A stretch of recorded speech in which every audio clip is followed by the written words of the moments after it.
Dear students, welcome to week number 15, lecture number 29 and 30।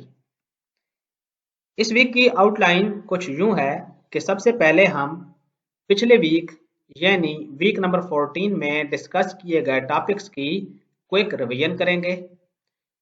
उसके बाद बाज़ाब्ता तौर पे इस वीक के कंटेंट्स का आगाज होगा जे क्यूरी इंट्रोडक्शन से। फिर हम ये सीखेंगे कि वेब पेज में जे क्यूरी को ऐड कैसे किया जाता है। उसके बाद हम जे क्यूरी में यूज होने वाले एक इंतहाई अहम इवेंट यानी डॉक्यूमेंट रेडी को डिस्कस करेंगे। फिर हम जे क्यूरी सिलेक्टर्स के कॉन्सेप्ट को प्रैक्टिकल एग्जांपल्स की मदद से समझेंगे। ये कॉन्सेप्ट सीखने के बाद हम जे क्यूरी इवेंट्स से मुतालिक डिटेल में डिस्कशन करेंगे और जाहिर है इस कॉन्सेप्ट को भी हम प्रैक्टिकल एग्जांपल्स की मदद से समझेंगे।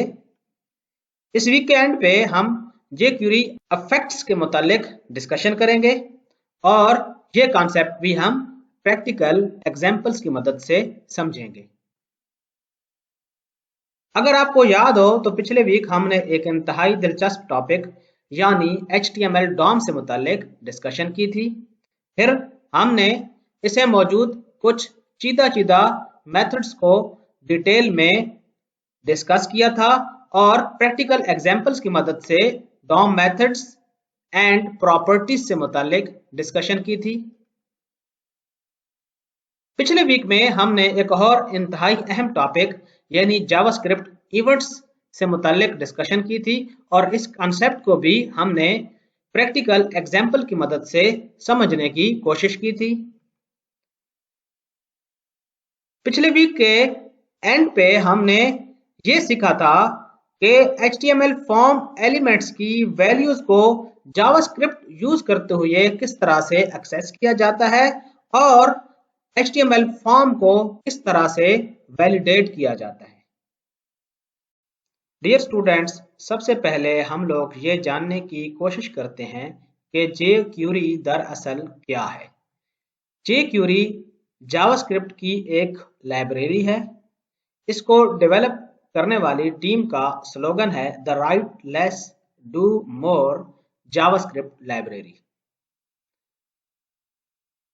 आसान अल्फाज में आप ये समझें कि एक फाइल है जिसको जावास्क्रिप्ट की लैंग्वेज यूज करते हुए डेवलप किया गया है और उसमें बहुत सारे फंक्शंस या मेथड्स मौजूद हैं।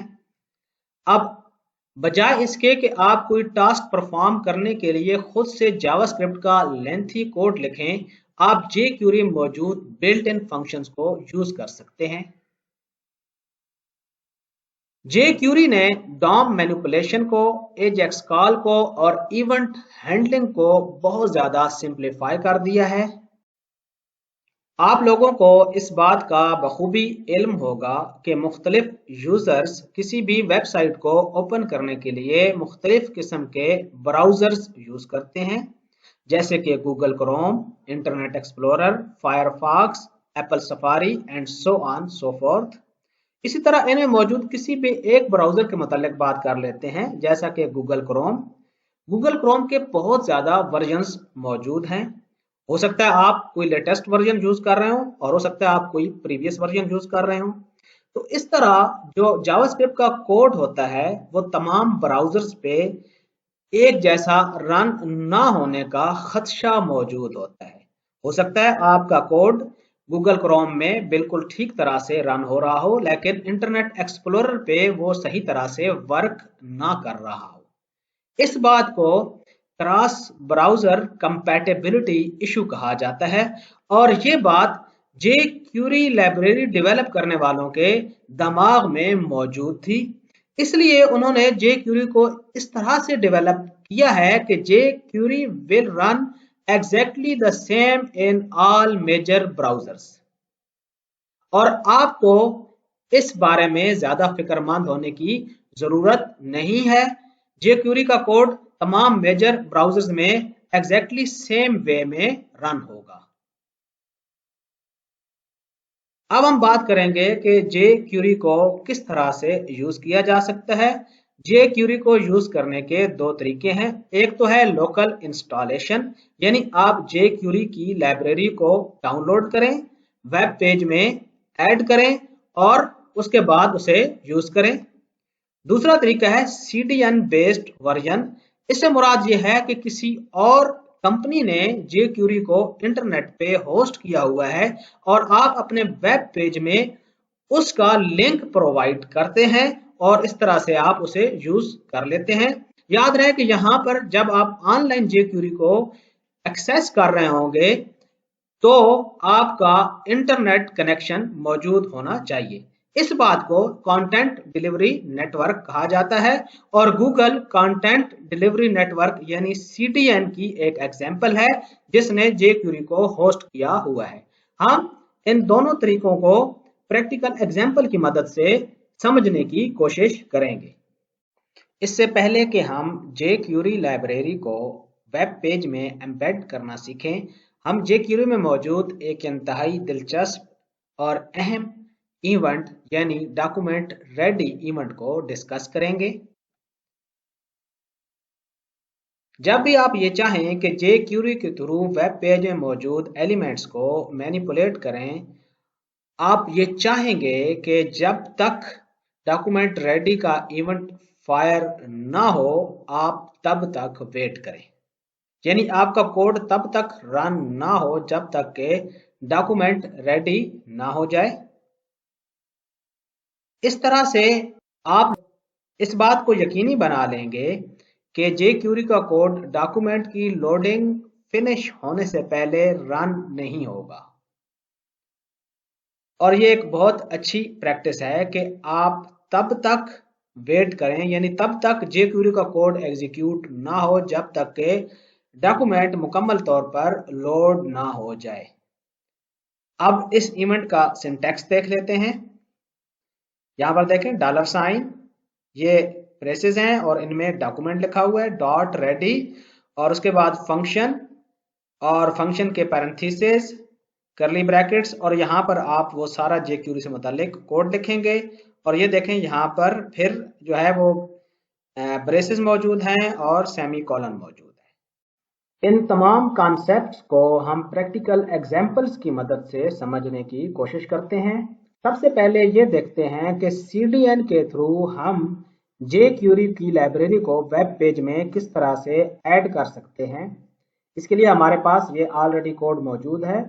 डेमो नाम से हमने एक वेब पेज बनाया हुआ है। इसको राइट क्लिक किया, ओपन विथ नोटपैड और यहाँ पर आप देखें कि हम jQuery को बिल्कुल इसी तरह से इंक्लूड कराएंगे जिस तरह हम किसी भी एक्सटर्नल स्क्रिप्ट फाइल को जावास्क्रिप्ट की फाइल को इंक्लूड कराते हैं। यहाँ पर हमने लिखा स्क्रिप्ट का टैग और ये सोर्स में हमने वो वाला सोर्स प्रोवाइड कर दिया जहां पर ऑनलाइन jQuery होस्टेड है और उसके बाद आप यहाँ पर देख सकते हैं स्क्रिप्ट का टैग क्लोज हो गया। अब अगर हम यहाँ पर jQuery का कोई भी कोड लिखें तो वो डॉक्यूमेंट रेडी के इवेंट में लिखेंगे। सबसे पहले हम यहाँ पर लिखेंगे स्क्रिप्ट और ये स्क्रिप्ट को क्लोज किया। यहाँ पर हम jQuery का कोड लिखेंगे डॉक्यूमेंट डॉट रेडी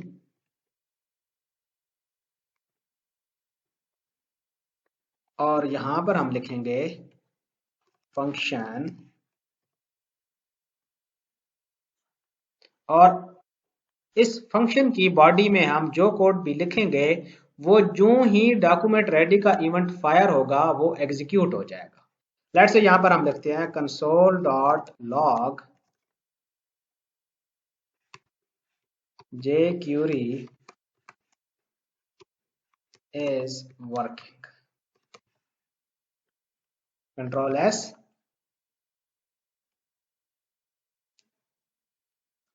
और यहाँ पर F12 की को प्रेस किया।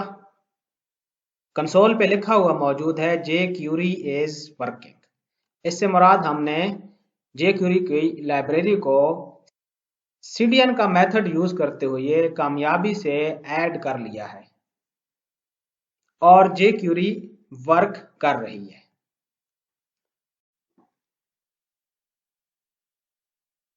अब हम jQuery को वेब पेज में ऐड करने के लिए एक दूसरा मेथड सीखेंगे और हम लोग ये देखेंगे कि किस तरह से jQuery फाइल को लोकली डाउनलोड करके वेब पेज में एम्बेड किया जा सकता है।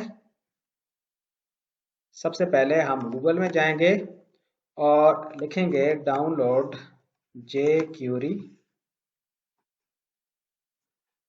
इस लिंक पर क्लिक करेंगे और यहाँ पर से हम लेटेस्ट जो इसका वर्जन है वो डाउनलोड कर लेंगे। यहाँ पर आप देख सकते हैं कि ये 3.5.1 एक कंप्रेस्ड है और एक अनकंप्रेस्ड है। ये डेवलपमेंट एनवायरनमेंट में यूज होता है और ये प्रोडक्शन एनवायरनमेंट में यूज होता है।